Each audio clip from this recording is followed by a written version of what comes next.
Hey guys, so just a quick video to update you very quickly on what I've been doing. So I have been custom painting this Trick or Treat Studios Deluxe Halloween 2 mask. I've been using this really nice spray gun here, which my friend bought, and got it all set up. Apologies for the mess. This is kind of our workstation, but I've been using a acrylic paint here, which kind of matches the flesh tone. You can see in the sunlight there. And I've been using a mixture of this, liquid latex, and water. So it's kind of been a third of each, but it's very tricky to get the mixture exactly right. And you have to get the mixture right because you want the paint to adhere. So yeah, this is just a little Halloween project I've been working on. The sun's decided to come out very, very brightly, so I'm not sure if this is coming up on camera that well. But as you can see, just a simple spray, and yeah. So it's involved a lot of steps. I've basically had to remove the hair and strip the entire original paint off, which wasn't the easiest of tasks. Now, I'm sure those of you who've done this before will know that, you tend to just peel it off, but then it gets to the point where you can't and your fingers are just killing you. I have found that the best way to do this is with a Dremel, but only use the cotton Dremel piece. Don't use anything else because you will scratch the latex. And unfortunately, there has been a bit of an accident, as you can see here on the nose and the lips.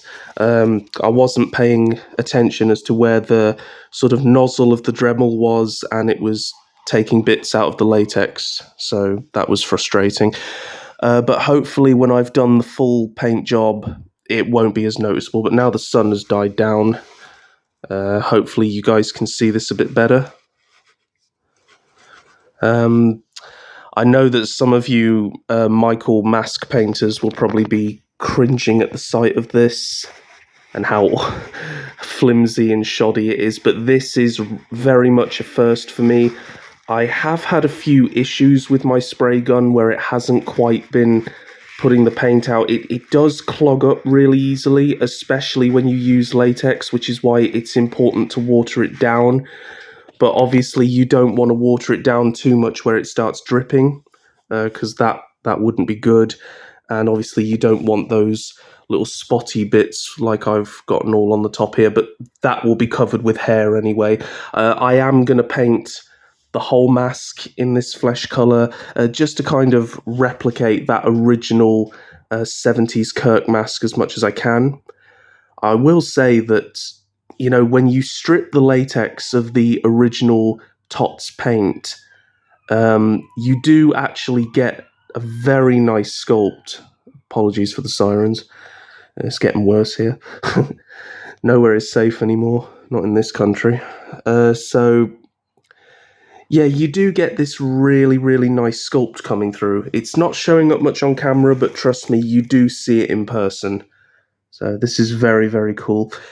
As you can see, I've kind of made a sort of blotchy look to it, which I actually don't mind because, the whole idea is this isn't meant to be paint. This is meant to be the natural color of the latex, because the natural color of this mask is this very kind of pale off-white, which, I always wished TOTS would have just cast it in that darker flesh tone, so that when you're customizing Michael masks, you could almost, get yourself some lacquer thinner and just kind of remove the white and reveal that really nice orange latex underneath.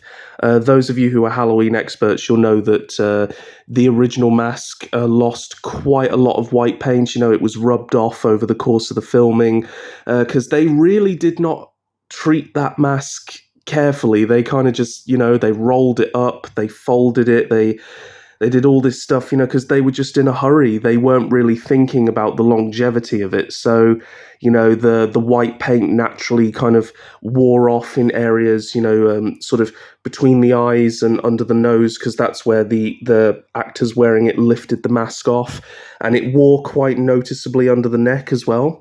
So when I've done a few layers that I'm happy with, I'll do the white over the top, and I'll get some lacquer thinner and just, maybe rub it away in those areas where the flesh comes through and give it some nice washes. But I think it's turned out okay. So as I was saying, the sort of blotchiness of it kind of matches what latex is like when it gets pulled from the mold. You kind of do have those little color imperfections. So I'm definitely going to darken it a bit more, I think, but I do actually quite like that blotchiness as the sun comes out again. Maybe you guys can see that a bit better. I know at the moment it just looks a bit like Trump Myers. Thank you very much. Oh, that's good. That's very lovely. That's great. Yeah.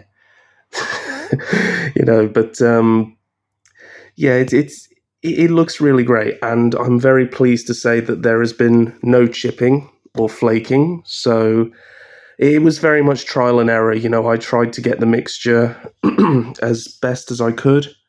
So, yeah, aside from a few little blotches here and there, I think it's gone really well. So I'll definitely update you guys with how this mask turns out.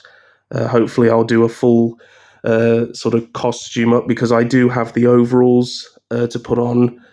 And yeah, I just can't wait to see what this looks like finished. So, as I say, just a quick video, guys, to update you on this. And yeah, I think it's going really well. So let me know down in the comments below what you think. And take care. Have a happy Halloween to you all, guys. And I'll catch you all in the next one. Bye-bye.